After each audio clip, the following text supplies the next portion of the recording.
ஐஎம்எல்லும் அறிவிப்பு கொடுத்திருக்காங்க. திமுக கூட்டணியுடைய ஒவ்வொரு கட்சிகளும் தற்போது வெளியே போற சொல்ல ஐஎம்எல்லும் போயிருக்காங்க. எப்படி பாக்குறீங்க? அவங்க போய் தான் அமைச்சர் ஆகிட்டாங்க. ஏற்கனவே அங்கே போயிட்டாங்க. முழுக்க நினைஞ்ச பிறகு முக்காடு இருக்குன்னு சொல்லுவாங்க. அது போல இன்னைக்கு சொல்லிட்டாங்க. அவ்வளவுதான்.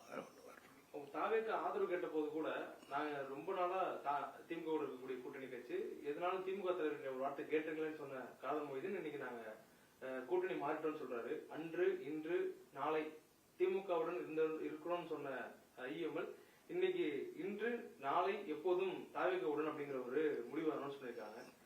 ஏற்கனவே எங்கிட்ட சொன்ன முடிவு எப்படி மாறிச்சோ அதே போல் அதுவும் மாறும் என்பதற்கு அவர்களே கன்ஃபெஷன் ஸ்டேட்மெண்ட் கொடுத்துட்டாங்க. அதனால் இதெல்லாம் ஒரு புது அனுபவம் எங்களுக்கு. காரணம், இதுவரையில் ஏற்படாத அனுபவம் இந்த தேர்தலில் ஏற்பட்டிருக்கு. அதாவது யார் நண்பர்கள் யார் பகைவர்கள் என்பதை அடையாளம் காண்பதற்கு, என்னுடைய கண்களை திறப்பதற்கு இந்த தேர்தல் ஒரு நல்ல பாடம் ஆயிடுச்சு. மிக விரைவில் மாற்றம் வரும். வருகிற போது நாங்கள் யார் என்பதை நாங்கள் காட்டுவோம். இதுபோல சந்தர்ப்பவாதம் செய்வர்களுக்கு மக்கள் நல்ல பாடம் புரிவிட்டுவார். ஒரு கட்சியின் பெயரை சொல்லி ஒரு கட்சியினுடைய தொண்டனுடைய உழைப்பில் வெற்றி பெற்றுவிட்டு ஒரு 10 நாளுக்குள்ளே மாறிப்போவது, பேச்சை மாற்றுவது என்பது எவ்வளவு வித்தியாசமான ஒன்று, கேவலமான ஒன்று என்பதை அவர்கள் அறிவார்களோ இல்லையோ. தமிழ்நாட்டு மக்கள் அவங்க ஓட்டு போட்ட மக்கள் இன்னைக்கு அவ்வளவு ரொம்ப இப்போ ஏடிஎம்கேலேருந்து விலகி போகிறவங்க ராஜினாமா செய்துட்டு நிற்கிறாங்க இல்லையா. அதே போல் இந்த கூட்டணியில இருந்து அங்கே போகிறவங்களும் அந்த முறையை பின்பற்றினாங்களா அப்போ பார்த்துக்கலாம். வைகோவும் பொதுக்குழு தான் நாங்கள் திமுக கூட்டணி இருக்கிறோமா இல்லைங்கிற முடிவை எடுப்போம் அப்படிங்கிற ஒரு நிலைக்கு போயிருக்காரு. இப்போ இவங்க போட்டு எடுத்து இல்லையா, அதே மாதிரி தான் எடுக்க போறாங்க.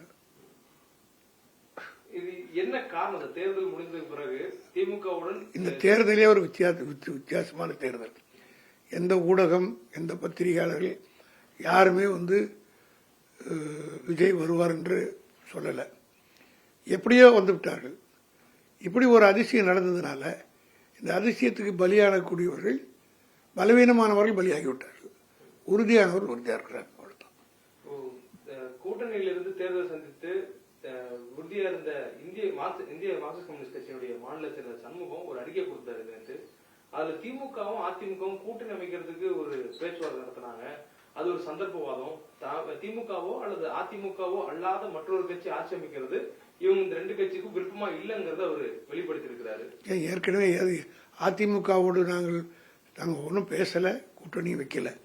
ஆனா அதை பத்தி சிபிஐ பேசுறது தவறு. அந்த ஏற்கனவே அந்த கட்சியோட அவங்க பல முறை கூட்டணி வச்சு ராஜ்யசபா எம்பி பதவி வாங்கிலாம் போயிருக்கிறாங்க. ஆக ஒன்றும் அது தீண்டத்தகாத ஒரு கட்சி என்றோ, பாஜக ஒரு கொள்கை ரீதியான எதிரின்னு சொல்றாங்கல்ல, அந்த மாதிரி கூட அதிமுகவை கடந்த காலத்தில் சிபிஐ சொல்லவில்லை. அவங்களோட கூட்டணி வைத்தவங்க, ஜெயலலிதாவோட கூட்டணி வைத்தவர்கள், அவர்கள் மூலமாக ராஜ்யசபாவுக்கு எம்பி எல்லாம் போனவங்களாம் இருக்கிறாங்க. அதனால ஏதோ போயிட்டாங்க, போனதுக்கு காரணம் சொல்றாங்க, அவ்வளவுதான். அதனால இது அங்கேயும் நிரந்தரமா இருப்பாங்கன்னு சொல்ல முடியாது. ஏன்னா ஒரு தேர்தலில் ஒவ்வொரு அணியோட மார்க்சிஸ்ட் கூட்டணி வச்சிருக்கு. நான் ஏற்கனவே பல முறை சொல்லியிருக்கேன். 67 எங்களோட கூட்டணி வச்சாங்க, சிபிஐ எங்களோட இருந்தது. அப்போ ராஜாஜியும் இவங்களும் 2 பேரும் 2 எதிரிகளாக இருந்தாங்க. 2 பேரையும் அண்ணா ஒரே மேடையில் வச்சுட்டு கூட்டணி சேர்த்து அமைச்சது திமுக தான். அதே 71 இவங்க போயிட்டு சிபிஐ எங்களோட வந்தது. இப்படி 77 பார்லிமெண்ட் எலெக்ஷன் அப்போ எங்களோட சிபிஐ இருந்தது. எலெக்ஷன் முடிஞ்ச உடனே அசம்பிளி எலெக்ஷன் அப்போ பார்லிமெண்ட் எலெக்ஷன் அப்போ கூட்டணி இருந்தாங்க.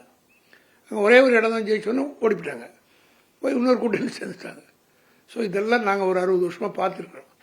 போவாங்க வருவாங்க, இப்படி நாங்களும் வரவங்களெல்லாம் மனமாற்றம் பெற்று வரவர்களெல்லாம் நாங்களும் சேர்த்துட்டு இருக்கோம். ஏடிஎம்கே சேர்ந்துச்சு. அதனால் இவங்களுக்கு பொலிட்டிக்கல் சர்வேலாம் இருந்தது, அவ்வளோதான்.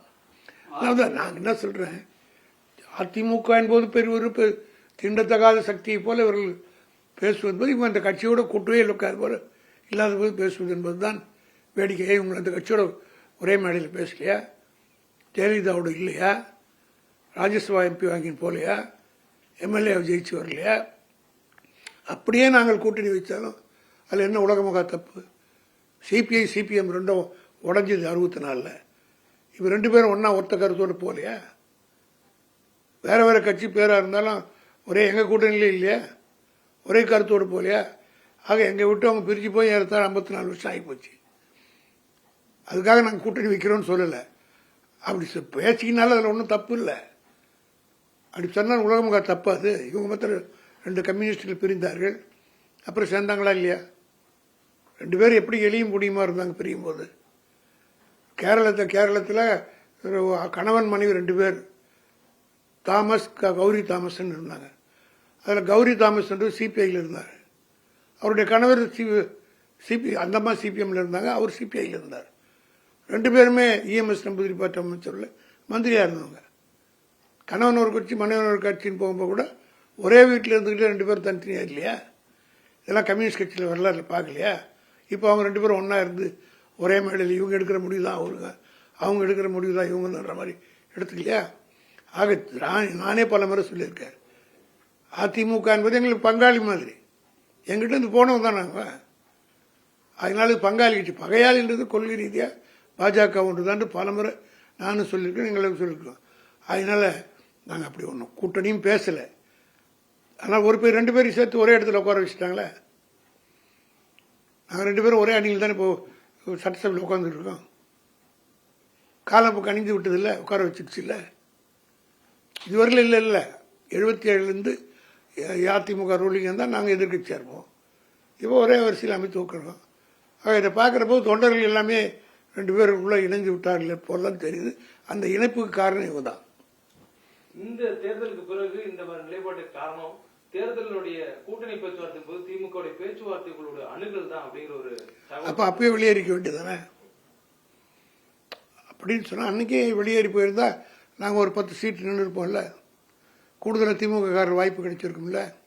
உதாரணத்துக்கு மதிமுக துறை வைக்கோ கூட்டணி உடைஞ்சிடக்கூடாதுங்கிற அழுத்தத்தினாலதான் அமைதியா இருந்தோம்னு சொல்றாரு. ஏன் எலெக்ஷன் பொறுத்து போயிருந்தாங்க? இப்ப காட்டுற வீரத்தை அப்பயே காட்டி போயிருந்தா நல்லா இருந்திருக்கும்ல. அதாவது இதெல்லாம் சந்தர்ப்பவாதம், போறதுக்கு காரணங்கள் வேணும். அது பொதுமக்கள் மத்தியில் பரவாயில்ல, அவங்க கிட்ட இருந்தவங்களே பேச ஆரம்பிச்சிட்டாங்க. யார் யார் என்னென்ன காரணத்துக்கு போறாங்க, போறன்னு போட்டுறாங்க. அதுக்காக ஏற்கனவே நான் சொன்னதை போல அவர்கள் இருந்தால் அவர்கள் எங்களோட வச்சுப்போம், இல்லைன்னா அவங்க இல்லாம அவங்க எதிர்த்து அவங்களையும் எதிர்த்து நாங்கள் அரசியல் பண்ண முடியும். கடந்த 76 ஆண்டு காலம் அப்படி நாங்கள் பயணித்திருக்கிறோம். ஆகவே இப்படி ஏற்படுகிற மாற்றங்கள் ஒன்றும் எங்களுக்கு புதியதில்லை. இது பழக்கப்பட்டு போனவங்க தான். திமுக அதுக்கேற்ற யூகங்களை வைத்து எங்கள் தலைவர் வகுத்துக் கொண்டிருக்கிறார். ஆகவே திமுக தொண்டர்கள் மிக தெளிவாக இருக்கிறார்கள். நீங்க பாக்குறீங்க, பல பேர் இப்ப மாற்றி மாறி பேசுறாங்க. ஆனால் திமுகனுடைய எந்த தலைவரும் போகல, எந்த தொண்டரும் போல சலசலப்பு இந்த கட்சியில் ஏற்படலை. அதனால் உறுதியான தொண்டர்கள் இருக்கிற இயக்கத்துக்கு தலைமை தாங்குகிற எங்களுடைய தலைவர் தளபதி ஸ்டாலின் அவர்கள் நிச்சயமாக இது ஒரு டெம்பரரியா நடந்திருக்கு. அதிமுக திமுக ஒருவேளை ஒன்று சேர்ந்தால் வந்து உலகமாக தப்பு இல்லை அப்படின்ற ஒரு விளக்கம் கொடுக்குறீங்க. எதிர்வரக்கூடிய இடைத்தேர்தலில் இல்ல, நான் என்ன சொல்றேன்னா நாங்க சேரல. ஆனால் நாங்கள் 2 பேரும் சில கருத்துக்களை ஒத்து, அவரும் அப்பன்னா பெரியார் சொல்றாரு, கூட நாங்கள் கலைஞர் சொல்றோம், எம்ஜிஆர் சொல்றாங்க. ஆக எங்களுடைய பகையாளிகள் அவங்க பங்காளி தான்.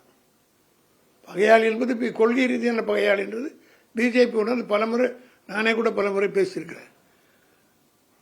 எப்படி 2 கம்யூனிஸ்ட் சிபிஐ சிபிஎம் 2 பேரும் ஒரே கொள்கை தானே. அவங்க 2 பேரும் ஒரு கட்சியில் தான் பிரிஞ்சாங்க. 64 64 பிரிஞ்சாங்க. அதுக்குள்ளே 50 வருஷத்துக்குள்ள அவங்க சேர்ந்துட்டாங்கல்ல, எங்ககிட்டே சேர்ந்துட்டாங்க. 2 பேரும் ஒரே மேடையில் இருந்தாங்கல்ல. எம்ஜிஆர் கூட இந்த பக்கம் கல்யாண சுந்தரம் இருக்கிறார், இந்த பக்கம் பி ராமமூர்த்தி இருக்கிறார் பேசினார. ஒரு 50 வருஷத்துக்கு முன்னாடி, 45-50 வருஷத்துக்கு முன்னாடி. அப்போ அவங்க 20 வருஷத்துல 2 பேரும் ஒன்றா சேர்ந்துட்டாங்கல்ல. நாங்கள் ஒன்றும் சேரல. இவங்க எங்களை சேரணும்னு விரும்புகிறாங்க கொள்ளுது. எங்களை இணைப்பதற்கு அவருக்கு முயற்சி எடுக்கிறாங்க. அது நிறைவேறலாம். கீழே இருக்கிற தொண்டெல்லாம் இப்போ பாதி பேர் வந்து 2 பேருக்குள்ள அட்ஜஸ்ட்மெண்ட்டுக்கு வந்துட்டாங்க.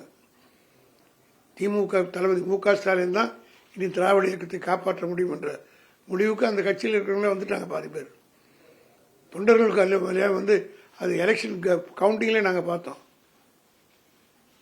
நம்ம கட்சியை நம்ம திராவிட இயக்கம் அழிஞ்சிடக்கூடாதுன்ற எண்ணம் எல்லோருக்கும் வந்துருச்சு. திமுக வாக்கரசியல்ல தன்னுடைய மிகப்பெரிய பலமா வச்சிருக்கிறது கூட்டணி கட்சிகள், ஒத்த சிந்தனை இருக்கக்கூடிய கொள்கை இருக்கக்கூடிய கட்சிகளை தேர்தலின் போது கூட வச்சு. இப்ப நான் சொல்றது வந்து தப்பா எடுத்துக்கூடாது. ஒவ்வொருத்தருக்கும் என்ன ஸ்ட்ரென்த் இருந்தது எனக்கு தெரியும். இருந்தாலும் மதிக்க வேண்டும் என்பதற்காக வச்சுட்டு இருந்தோம் தவிர, எங்களை பொறுத்த மட்டும் பல இடத்துல இவங்க எக்ஸ்ட்ரா லகேஜா தான் இருந்திருப்பேன். அந்த கூட்டணி உடஞ்சிருச்சு இந்த ஒரு பேர் வந்துடக்கூடாதுன்றதுக்காக இவங்களால ஒண்ணுமே இல்லைன்னாலும் தாங்கிட்டு போனோம். எல்லா வகையிலும் கூட்டணி தர்மத்தை காப்பாற்றினார். அது வந்து எங்கள் தலைவர் தளபதி மாதிரி இந்த கூட்டணியை ஏறத்தாழ 4-5 தேர்தலுக்கு அரவணைச்சு சென்ற தமிழ்நாட்டு வரலாற்றில் அவர் ஒருத்தர் தான் இருக்க முடியும். கலைஞர் அப்படி எல்லா ஒரே கூட்டணியை அழைச்சிட்டு போல, அண்ணாவும் போல, எம்ஜிஆரும் போல, ஜெயலலிதாவும் போல, தளபதி மு.க. ஸ்டாலின் ஒருத்தர் தான் 5 தேர்தல்களிலும் கூட்டணி உடையாமல் பாதுகாத்து வந்தார். கடைசி வரையில் அப்படிதான் இருந்தார். ஆனால் பதவி என்கிற போது பல்லிழிச்சு ஓடுகிறவர்களும் இருக்கிறார்கள். அதை பற்றி நாங்கள் கவலைப்படல. இது ஒன்றும் எங்களுக்கு ஒன்றும் பெரிய அதிர்ச்சியான செய்தியாகவும் இல்லை. ஏன்னா நாங்கள் பல முறை பார்த்துருக்கோம். இந்த மாதிரி இது தாவேக்காவுடைய வியூகமா சார்?